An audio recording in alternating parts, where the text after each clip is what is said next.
Hey, what's up? It's Frank here from DataDriven.tv. I just wanted to relay a story that I just, it happened a few months ago, but I was recounting the story a couple of days ago, and it's basically how studying data science changes the way you think, and not necessarily in ways that you would immediately assume. Such as, if you look at kind of the Google ads that are served to you, you know that they're mining your data, et cetera, et cetera, et cetera, or Facebook. That's not what I'm talking about. I'm talking about how I approach problems now. So here's an interesting story. I got pulled into a WPF project. It was a WPF optimization project. So if you're not familiar with what WPF is, it is Windows Presentation Foundation. It is one of the ways to write Windows native apps in .NET.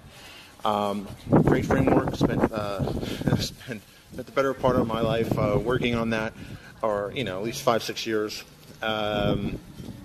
Spent 5-6 years working on the framework, so I dare say I know it really well. It was the precursor to Silverlight and Windows Phone apps, as well as UWP. So the framework I'm very familiar with. So I was tasked with optimizing this application, and as soon as I looked at the source code was, I'll be kind and say, not optimized. So they wanted someone to come in and optimize it. And then I kind of looked at the code, and the old me, the software developer in me would be like, all right, let's crack them knuckles and get deep and dirty into the code and fix it.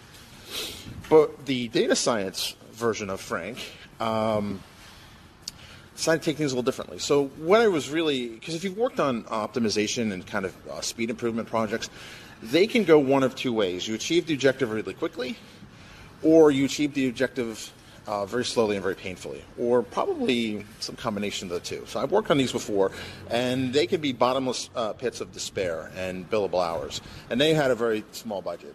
So I talked to them. I said, okay, what's the outcome here?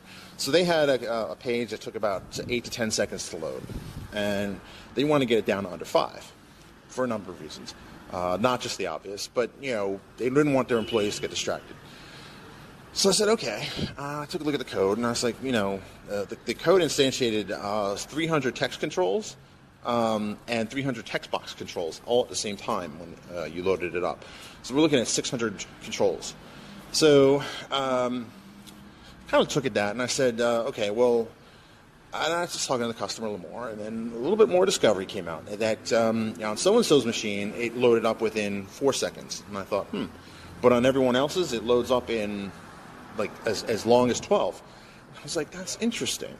So the data science version of Frank came out and said, all right, can you go and give me an inventory on the people's computers where it ran fast and where it runs slow? So we basically did some testing, and it turns out what really matters is there a graphics card, is there a GPU, and the amount of RAM, obviously, and if there is a GPU, do they have the correct drivers installed? Because that matters. Windows will default to a generic display driver, which I assure you is not optimized for speed.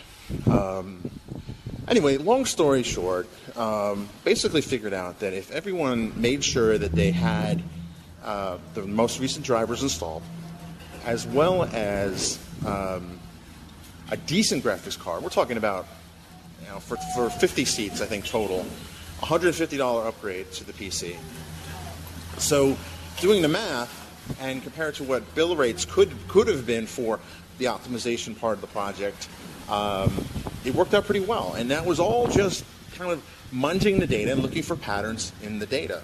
So that insight all was gleaned by looking at the data and discerning a pattern from the data, listening to what the data was trying to tell me. And that is today's data point. You have a great day.